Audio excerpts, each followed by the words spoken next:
All right, hello everyone. Eric Marks, FindingMiddle-earth.com. I hope you all are having a fantastic evening tonight.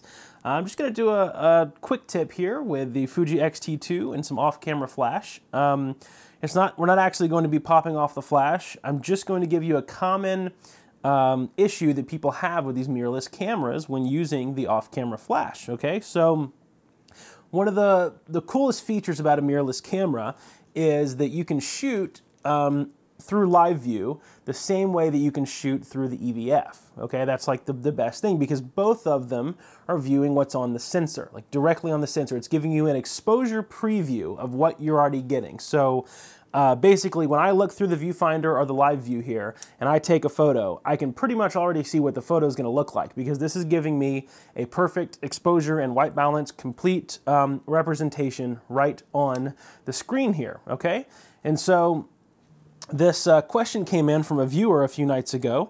Let me pull up the email so I can get the name right. I'm not going to read the whole email because it was kind of long, but it's from a Joey C, at least is his email. I'm assuming his YouTube name is something similar. But yeah, Joey C. So he basically said that he just got an X-T2. Okay, he's loving it, which is awesome. That's great, Joey. He said he bought it off of my recommendation from the channel, so that's awesome. I appreciate you following the channel. And he says he's loving everything about it, but when he started playing around with off-camera flash and dialing in some manual settings on his camera, he said things started to get a little confusing. He couldn't see through the camera. Everything was just blacked out. His screen went black. And so I know exactly what you're talking about, and I can help you in this video. So this is just a quick tip that will help so many people, hopefully. So back to what I was saying. So these mirrorless cameras, since you're seeing what's on the sensor and everything's digital, right? It's a digital viewfinder. That's a big benefit for, shooting an aperture priority and shooting where you're letting the settings automatically control everything.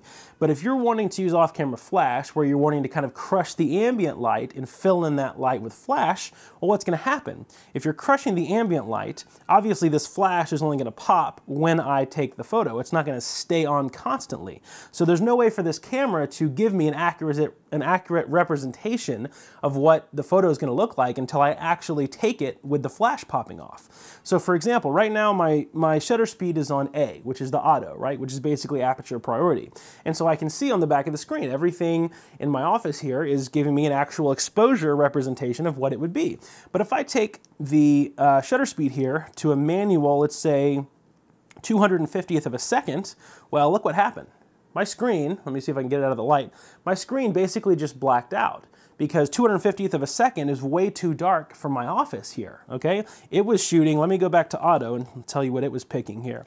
So it's picking 1/10 of a second. So you see that the difference there? 1/10 of a second is the proper shutter speed right now for the lighting that I'm in, but I'm manually pushing it to 250th of a second, okay? So it's way too dark. It's basically just a black screen. But I'm gonna be filling in the rest of the light with my flash. But how in the world am I gonna be able to see my subject in order to take the photo to begin with? Well, it's a quick little setting that you have to change on your display settings here in the Fuji menu. Now, this is a very common problem with, or not problem, it's a common mistake that people make with mirrorless cameras is they just don't adjust their screen settings before they set up their off-camera flash setup. And so it's different with every, where the setting is in every mirrorless camera, Sony, Olympus, whatever, but I'm gonna show you where it is on the Fuji X-T2 here.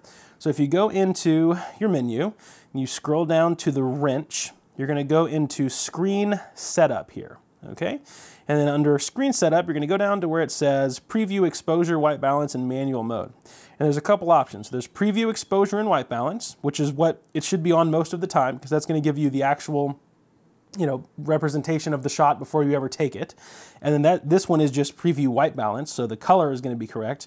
I don't really care about that one. I never have it on that. And then this one is going to be off. And so we want to turn the accurate representation, the actual representation of the preview, right, the previewed exposure, we want to turn that off. We just want to be able to see through the sensor. We just want the sensor to give us light so we can see no matter what our settings are. So if you go back, I'm still on 250th of a second, but my screen is back. You can see things in my office. What it's doing is, whatever I point the camera at now, it's just metering off of that, and it's giving me the proper exposure. It's just gonna crank the sensor up as bright as it can get so that I can see everything. So that way, when I focus and take my shot, the flash will go off and I can see what I'm shooting at, right? I can see no matter where I point it now, no matter how dark, 'cause there's a really, really dark spot in my office over here, and I can see everything perfectly fine. And it's just giving me basically the screen has just become my optical viewfinder, like on the DSLRs. Because on the DSLRs now, I'm sure you've noticed this if you've shot mirrorless in DSLR, if you shoot for the live view, it is not optimized like the mirrorless cameras are, right? It's not snappy autofocus, and you don't get the same result because this is a digital representation of the sensor, and this is an optical viewfinder. You're viewing this off of a mirror. So this, right, on a DSLR, what you look through, it's never going to change, right? If I take this lens cap off and I look, my exposure is not going to change at all because I'm literally just looking at what I'm seeing with my eyes. And so we've never had to worry about this before with DSLRs. But now that we're talking about these mirrorless cameras and digital representations of the sensor, you have to do some finagling in the settings, but it's a super simple, setting to switch, and it's just a lot of people will be confused and think their camera has a defect, and so I'm glad that this guy wrote in because thought it was a useful video to make. So yeah, if you want to use off-camera flash and you're using your manual settings, and if you have high-speed sync triggers and you go to like 1,000th or 2,000th of a second, you're not going to be able to see anything in most lighting unless you're in direct sun, and so this is going to help if you're shooting off-camera high-speed sync, shooting weddings, anything. You want to make sure that that the exposure preview there is off. So that way you're not actually getting a preview of what's on the sensor.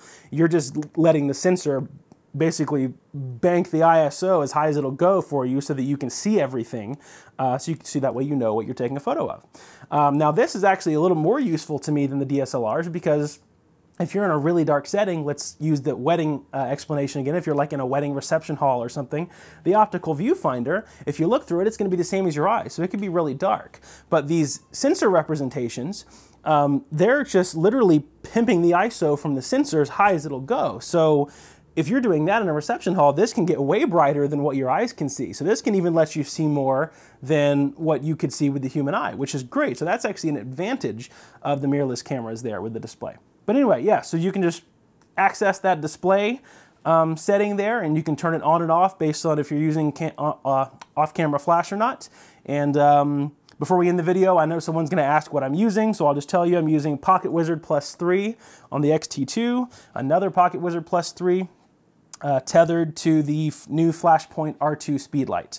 And I have a few of these, and so for weddings, this is a killer setup to have like 4 or 5 of these set up, like 4 of them set up in a big, reception hall, and just have your Pocket Wizards, going off. Or you can get, I did find out that if you get the Canon version of the Flashpoint system, the Canon version will work on the Fuji mount. So you could actually do Flashpoint high-speed sync on the X-T2 if you get the Canon version because the Canon shoe mount matches up or whatever.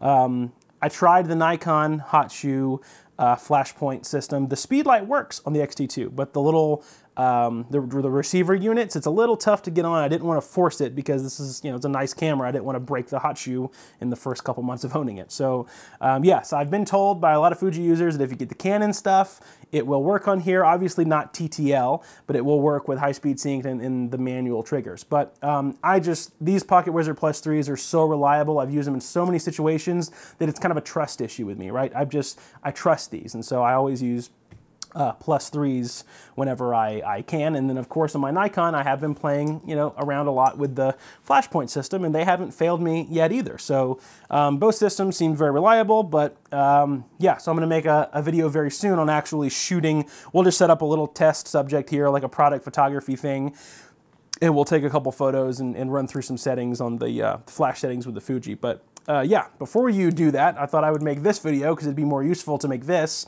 instead of making a flash video and then you guys wondering why your screen is blacked out. So, yep, if you guys have any other questions or need anything, as always, leave them in the comments. Thank you guys so much for watching this video, and I will see you in the next one.